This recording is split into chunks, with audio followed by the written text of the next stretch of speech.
नमस्कार। इस समय राजा भैया के आवास के सामने हम मौजूद हैं और देख सकते हैं सीधे। और इस समय मौसम बहुत अच्छा हो चुका है और हरियाली है चारों तरफ। यहाँ पे हम सीधे देखते हैं आज क्या हो रहा है। क्या आज भी कुछ लोग मिलने आए हैं, मदद लेने आए हैं, नहीं आए, सीधे बात करेंगे। यहाँ कुछ लोग आ रहे हैं, इनसे बात करते हैं। कुछ समस्याएँ। क्या नाम है, कहाँ से आ रहे हैं आप?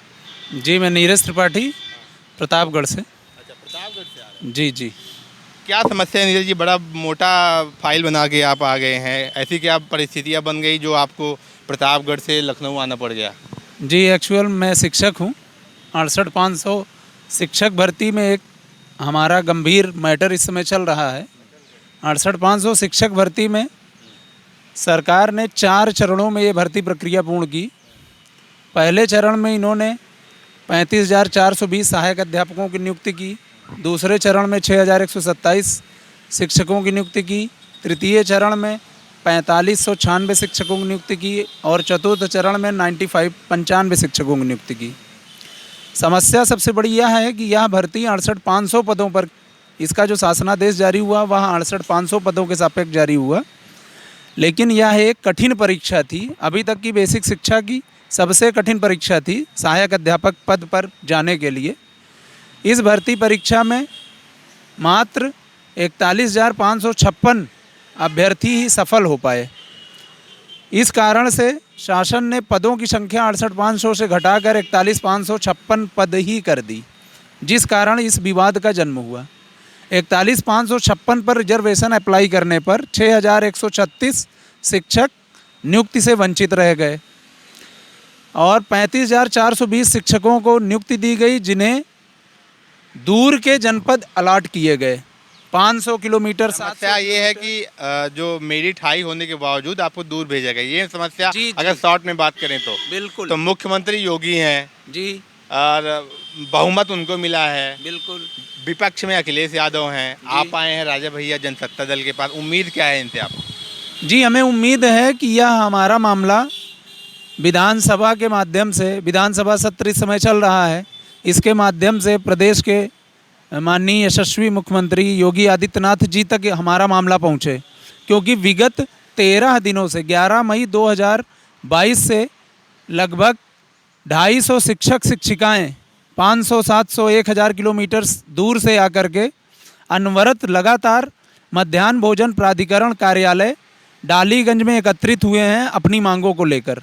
हम सबसे हाई मेरिटोरियस हैं, सबसे ज़्यादा अंक अर्जित किए, उसके बाद हमारे साथ पक्षपातपूर्ण व्यवहार करते हुए पिछले 3.5 सालों से हमारे साथ न्याय नहीं हो पा रहा है। इस मैटर को लेकर हम माननीय उच्च न्यायालय इलाहाबाद गए। माननीय उच्च न्यायालय इलाहाबाद ने 14 सितंबर 2021 को एक आदेश पारित किया, वहाँ की डिवीज़न बेंच ने, कि जितने भी सामान्य वर्ग के अभ्यर्थी हैं वो अपने 3 प्रियोरिटी जनपद पुनः भरे और उन 3 जनपदों में से किसी एक जनपद में उनका पुनः समायोजन किया जाए, जिससे उनके साथ न्याय हो सके। अच्छा, ये बताइए, ये जो आपकी समस्या है, ये आप कह रहे हैं चली आ रही, कितना समय, टोटल कितना समय हो गया जब से आप परेशान हैं? सितंबर 2022 में 4 साल हो जाएंगे। 4 साल से आप परेशान हैं जी। और यहाँ पे दोस्तों पीछे देख सकते हैं रामायण आवास है। ये जनसत्ता दल के राष्ट्रीय अध्यक्ष रघुराज प्रताप सिंह उर्फ राजा भैया जी का आवास है। यहाँ पे लोग अक्सर मिलने आते रहते हैं। विधानसभा सत्र शुरू हो गया है और विधानसभा सत्र में अभी 2-3 दिन तो राज्यपाल अपना अभिभाषण देंगे, अपनी बातचीत रखेंगे। सरकार की जो कार्य प्रणाली है, जो कार्य सरकार ने किया है पिछले कुछ सालों में, आगे क्या करेगी वो बताएंगे। लेकिन उस बीच यहाँ पे लोगों का मिलना जारी है जनसत्ता दल के राष्ट्रीय अध्यक्ष से, क्योंकि विधानसभा में ये इनका मुद्दा उठा सकते हैं, यही बात है ना। और लोगों से बात करेंगे। आपका क्या नाम है? देवेंद्र कुमार पांडे। देवेंद्र कुमार पांडे जी, आप भी प्रतापगढ़ से आए हैं? जी जी, आपकी भी यही समस्या है? बिल्कुल सेम। तो क्या मांगते हैं कि राजा भैया आपकी मदद कर देंगे? बिल्कुल कर देंगे राजा भैया मदद हमारी, उम्मीद है? बिल्कुल बिल्कुल। अच्छा, ये बताइए, यहाँ पे तो कई पार्टियाँ हैं, लेकिन आपको इनसे उम्मीद क्यों है ज़्यादा? क्योंकि हमारे क्षेत्रीय विधायक हैं और इनका यहाँ पर विधानसभा में अगर माननीय योगी जी से मुख्यमंत्री जी से कहेंगे तो हमारी समस्या का निदान जरूर हो। लगता है कि अगर ये आपके जो जनप्रतिनिधि हैं जनसत्ता दल के, अगर ये बात करेंगे तो आपकी बात सुनी जाएगी, ऐसी उम्मीद है आपको? बिल्कुल बिल्कुल। अच्छा जी, आपसे बात करते हैं। आपका क्या नाम है? सर मेरा नाम है अमित शेखर भारद्वाज। और सर जो ये माननीय उच्च न्यायालय में जो, आप कहाँ के रहने वाले? जी मैं मुजफ्फरनगर से हूँ।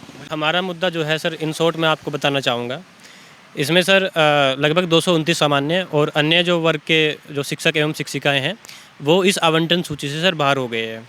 जबकि माननीय उच्च न्यायालय का जो आदेश था वो यह था कि जितने भी पेटिशनर है जो माननीय उच्च न्यायालय की शरण में गए हैं उनको 3 में से कोई एक प्रायोरिटी का जिला उनको देना था, लेकिन इसमें से मात्र 2908 लोगों को ही इसमें उनका 3 में से एक विकल्प मिल पाया है।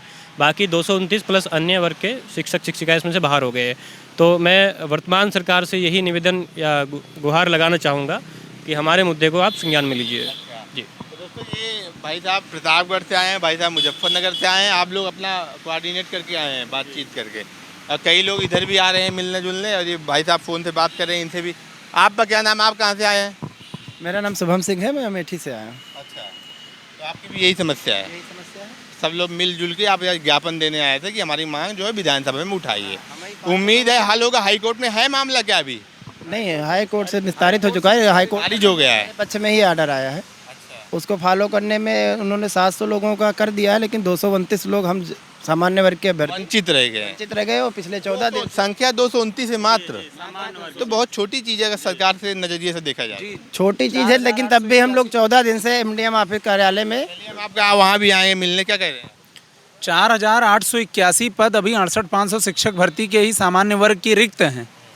समस्या एक्चुअल में यह हुई कि पूर्व में सचिव बेसिक शिक्षा परिषद महोदय द्वारा इस आवंटन प्रक्रिया को प्रारंभ करने के समय 29 मार्च 2022 को इसके दिशा निर्देश जारी किए गए, विज्ञप्ति जारी की गई। 2 अप्रैल से 6 अप्रैल तक ऑनलाइन आवेदन आमंत्रित किए गए। दिशा निर्देश में कहीं भी सचिव महोदय द्वारा यह नहीं बताया गया कि यह आवंटन किन पदों के सापेक्ष किया जाएगा। दूसरी सबसे बड़ी समस्या यह रही कि इन्होंने ऑनलाइन आवेदन के समय जो विभाग की ऑफिशियल वेबसाइट है उस पर रिक्तियों का ब्यौरा अपलोड नहीं किया। बाद में जब हम लोगों का 10 मई 2022 को आवंटन सूची आने के पश्चात जब हमारा नाम सूची में नहीं था, तो हम लोग सचिव बेसिक शिक्षा परिषद महोदय से इस संबंध में वार्ता करने गए, तो उन्होंने बताया कि 39 जनपद प्रदेश के ऐसे थे जहां पर सामान्य वर्ग की सीटें शून्य थी। आप उन्हीं 39 में से किन्हीं जनपदों की 3 वरीयता जनपद भरे रहे होंगे, इस वजह से आपका आवंटन नहीं हो पाया। तो सबसे बड़ा प्रश्न यह है कि अगर 39 जनपदों में पदों की संख्या शून्य थी तो वह जनपद ऑनलाइन आवेदन करने के समय लॉक रखने चाहिए थे, वो ओपन ही नहीं होने चाहिए। अन्यथा की स्थिति में आप पदों का ब्यौरा वर्गवार जनपदवार ऑफिशियल वेबसाइट पर आपको अपलोड करना था। जिन शिक्षकों ने जो रिमेनिंग 36 जनपद हैं जहां पर पदों की संख्या थी उनका अलॉटमेंट कर दिया गया। हम सबसे हाई मेरिटोरियस हैं, सबसे ज़्यादा अंक अर्जित किए, उसके पश्चात हम सबसे ज़्यादा दूर के जनपद में आज भी नौकरी कर रहे हैं।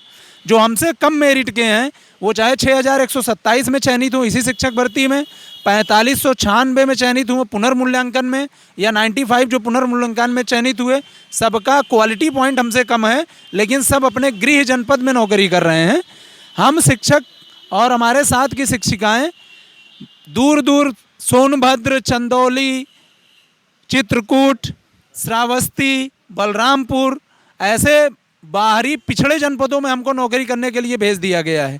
वहाँ पर सबसे बड़ी समस्या यह भी है कि सरकार की जो बेसिक शिक्षा अध्यापक सेवा नियमावली 1981 अद्यतन संशोधित है, उसमें यह प्रावधान से वंचित रखा गया है हम लोगों को कि भविष्य में होने वाला अंतर जनपदीय स्थानांतरण प्रक्रिया जो होगी उसमें एस्पिरेशनल डिस्ट्रिक्ट से भी शिक्षक या शिक्षिकाओं का स्थानांतरण किया जाएगा। आपकी मुद्दा यही है कि ये मांग उठाएं, और आपकी जो मांग है वो वहाँ पे विधानसभा में उठाएंगे तो हल निकलेगा, यही है ना? और सबसे बड़ी मांग हमारी यह है माननीय प्रदेश के यशस्वी मुख्यमंत्री माननीय योगी आदित्यनाथ जी से कि हम शिक्षकों की पीड़ा, हम शिक्षकों का दर्द कैसे इस गर्मी में, बारिश में और फर्श पर लेट करके छोटे छोटे दुधमुहे बच्चों के साथ शिक्षिकाएं 13 दिनों से अनवरत यहाँ पर पड़ी हुई हैं, जिनकी सुध लेने के लिए कोई अधिकारी, कोई शासन का कोई वक्ता आपकी मांग उठाएंगे, आप बिल्कुल निश्चिंत रहिए।